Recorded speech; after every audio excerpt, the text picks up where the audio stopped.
Last Friday, the U.S. Supreme Court overturned Roe v. Wade. It ripped from women the fundamental right to an abortion, to decide for herself when and whether to have a child. This ruling was illegitimate. It was also a watershed moment in the future of this country and for women's lives around the world. Immediately, abortion became illegal in Kentucky, South Dakota, Wyoming, Oklahoma, Missouri, Arkansas, Tennessee, Ohio, Alabama, in addition to Texas. A clinic escort at the last abortion clinic in the entire state of Mississippi described a young woman who drove up to the clinic. She admitted that she had already called and been told the truth, that every appointment that clinic had left for the week or so it has before it has to shutter its doors has been filled. But she came anyway, desperate for the abortion. And she sat in her car and cried as they told her they could not see her and that she'd have to find her way to drive all the way to Atlanta to hopefully get an appointment. Another clinic worker described through tears having to call up 60 patients in her area, 60 patients, and cancel their appointments and listen to the desperation in her patients' voices as they tried to figure out what they were going to do. She described this as sitting next to a fire and watching it grow and consume more and more lives, and the fire is raging and growing, and she's right next to a bucket of water, the legal abortion that these women need, and she can't use it. This is an atrocity that we are only beginning to get the full dimension of, the pileup of lives shattered every day by this illegitimate Supreme Court ruling that women don't have the right to control their bodies, their lives, their destinies. The women whose lives will be foreclosed by forced motherhood, the women struggling to feed the babies they already have at home, women who go to the hospital with miscarriages or dangerous pregnancies who are criminalized, turned in by Christian fanatical healthcare workers, arrested, put in handcuffs, the government turning women's wombs into sites of surveillance, doctors unable to help women who need abortions for ectopic pregnancies. We are only beginning to see the horror of all of this. And the fascists behind this assault, they are just getting started. They're not going to be satisfied with banning abortion in half the states. They are going for a federal abortion ban.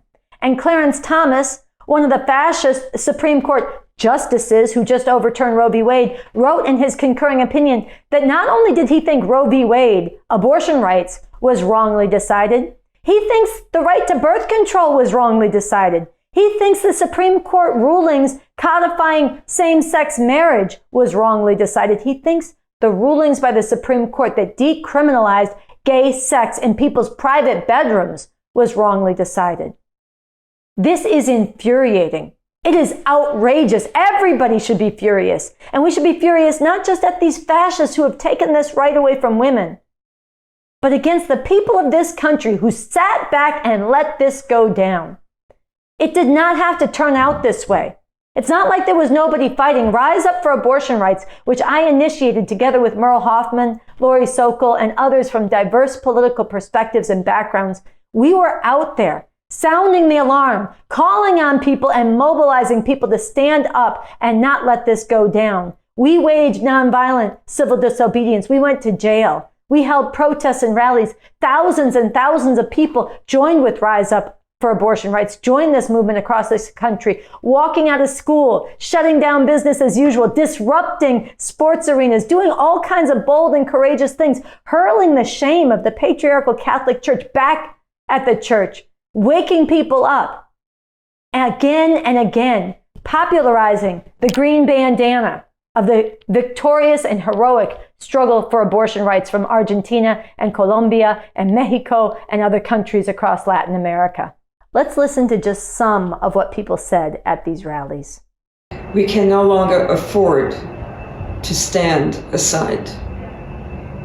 This is why we have decided it is time to step up. Because we have come to understand that it is time to put it on the line. It is time to say enough. It is time to find our courage and through doing so, to summon the courage of millions and millions of women across this society that they don't even yet know is burning within them. I want to get the attention of every woman and girl and every person of conscience in this country, because women's rights are in a far more critical state of emergency now. Without this basic right, women can't be free. Women can't be free. Abortion on demand. Abortion on demand. And without apology. There's a direct through line between these terrorist trolls and the Christian fascist supermajority on the Supreme Court.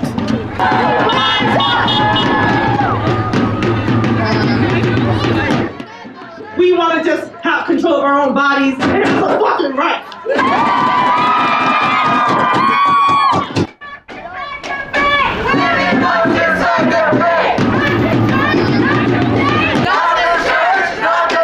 In 2014, roughly 7 in 10 abortion patients in the United States were between 18 and 29 years old. That's us, right here at UC Berkeley.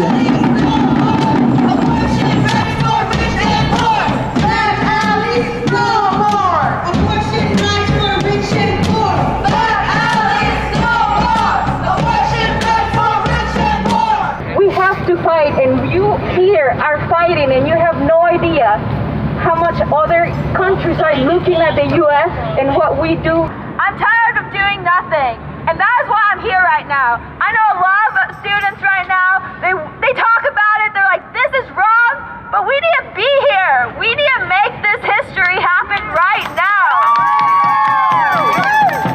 If the Supreme Court thinks we're going to be bystanders while they take our rights away, they are mistaken. I'm here today on behalf of Iranian women to warn you to take fascism and the power of religious institutions seriously. Not the church, not the state. Women must decide their fate. Not the church, not the state. Women must decide their fate. I'm representing all the black women who have bodies who have been used to incubate babies back in slavery. Our bodies were made to produce more free labor, and that's what this world is turning back to. I am sick of fascism and hate. I am sick of indiscriminate bombs falling. I am sick of guns. I am sick from the destruction of our precious earth, from pillaging and raping and spilling and ravaging and extracting of our forests and seas and land. I am sick of patriarchy. With my dear brother Carl, my dear sister Sunsara, and the others who understand the intimate relation between the attack on women's rights, women's control over their bodies, the attack on poor people, the attack on black people, the attack on indigenous people, the attack on immigrants and brown people, so that there's a solidarity bringing us together against an escalating fascism in the country. And at this particular moment, we must be in the streets, not just hit the streets, stay in the streets, and some of us, again, must indeed go to jail. Salgamos a gritar, no voy a permitir que me quites ese derecho! As bans started rolling out throughout the country, the initiators of this movement looked to the streets and saw that no one was there. The streets were silent. They turned to look to the pro-choice movements, to Planned Parenthood, to NARAL, to the National Abortion Federation, to the Women's March that is happening today. And they were disheartened to learn that those groups all had decided that being in the streets does not matter, that we should just sit back and sit down and wait for Roe to be overturned because that's our destiny. This is not a crisis that we can donate our way out of. And this is not a crisis that a one-off protest is going to solve. No. This demands sustained action. This demands noise. This requires you. We need you to stand up, to rise up, and demand that abortion remains safe, legal, on demand, and without apology. There are few things that are as beautiful as furious women and girls and justice-loving people taking to the streets, standing up, standing shoulder to shoulder and fighting for a better future and a better world. And you know what? This mattered. Rise Up for Abortion Rights, everybody who took part in it, we planted a fighting pole. And if thousands and tens of thousands had joined with us and turned to hundreds of thousands and then millions staying in the streets, it wouldn't have been easy. But we might have had a situation where last Friday we woke up not to see half of society lose their basic fundamental rights. And it mattered that we were out there on the day of the decision, actually every day for weeks leading up to the decision in front of the Supreme Court. It mattered. Without Rise Up for Abortion Rights on the scene and around the country, you would have seen the images going out around the world would have been one side of Christian fascist fanatics.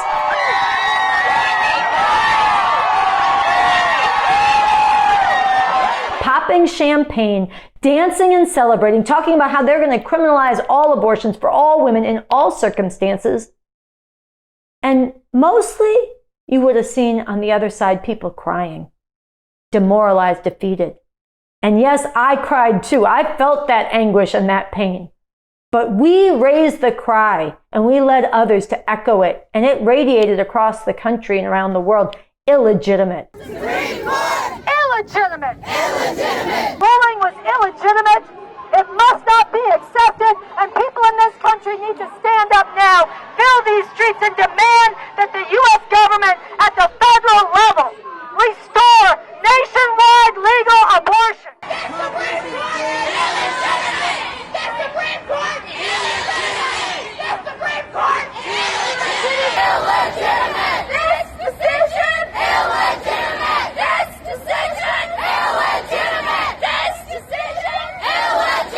This decision must not stand. Legal abortion on demand. This decision must not stand. This decision must not stand. Legal abortion on demand. Legal abortion on demand. We planted a fighting pole, and all of that matters for the battle going forward now. We must seize on the shock, on the anger, the anguish, and the fear that is rippling across this country, that is finally sinking in, and the ways that people are being jolted out of their comfort zone. We need to reach into their hearts, and we need to let them know that now is the time to struggle. Now is the time to take to the streets, and we need to be out there calling them forwards. Now is the time to wage massively disruptive, nonviolent civil disobedience and resistance. We need to flood the streets and bring business as usual to a halt, demanding that the federal government restore legal abortion across this country. Right now, Rise Up for Abortion Rights is planning actions this Monday, July 4th, under the theme, "When women are not free, no one is free." Rise Up for Abortion Rights demand the federal government restore legal abortion across this country. What you do right now matters. Lift your heads, channel your fury and your rage into action. Let's see each other in the streets.